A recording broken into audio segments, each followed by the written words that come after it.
DWৰ 5,550টা পদৰ অৱশেষত ভেৰিফিকেশ্যনৰ পিছত ফাৰ্ষ্ট প্ৰভিজনেল মেৰিট লিষ্ট প্ৰকাশ পালে। 2023 পৰা 2025 পালেহি।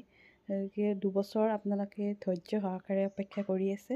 গতিকে অপেক্ষাৰ ফলাফল এয়া এতিয়া সকলোৱে পাইছে। ফাৰ্ষ্ট প্ৰভিজনেল মেৰিট লিষ্টৰ যিসকলৰ পইণ্টৰ খেলিমেলি বা অলপ পইণ্টৰ কাৰণে ৰৈ গৈছে, তেওঁলোকে ছেকেণ্ড প্ৰভিজনেল মেৰিট লিষ্ট বা থাৰ্ড প্ৰভিজনেল মেৰিট লিষ্টলৈকে নিজৰ নামটো তালিকাত সোমাব বুলি আশা কৰিব পাৰে।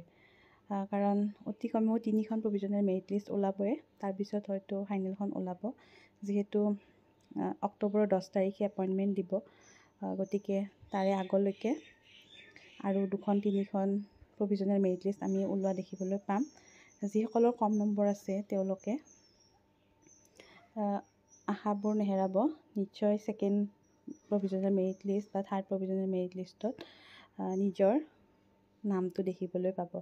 কাট অফ বহুত বেছি হাই যোৱা নাই, হয়তো আপোনালোকে চাইছে LPৰ ক্ষেত্ৰত হওক।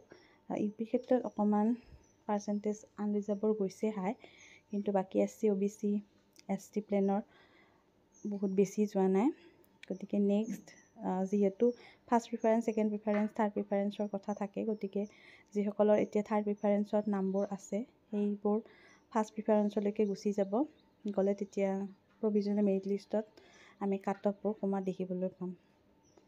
আৰু যিসকলৰ নিজৰ নম্বৰ থাকিও আপোনাতকৈ কম নম্বৰৰ মানুহৰ যদি লিষ্টত নাম আহিছে, গতিকে তেনেকুৱা কিবা আপোনালোকৰ জানিবলগীয়া আছে, তেতিয়াহ'লে DWৰ ফালৰ পৰা এখন ন'টিচ দিয়া হৈছে।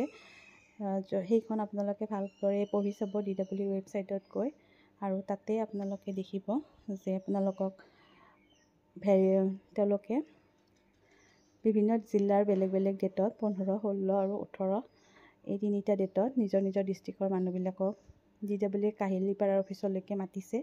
গতিকে আপোনালোকে নিজৰ ডকুমেণ্টবিলাক লৈ তালৈকে যাব।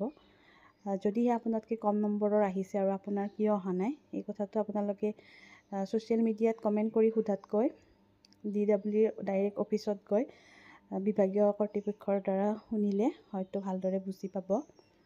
গতিকে এইখিনি আছিল। আৰু যিসকলৰ লিষ্টত নাম আহিছে তেওঁলোকলৈকে বহুত শুভকামনা থাকিল। আগন্তুক দিনত নিজৰ নামত এপইণ্টমেণ্ট লেটাৰখন চাবলৈ আপোনালোকে সাজু হৈ থাকক। ধন্যবাদ।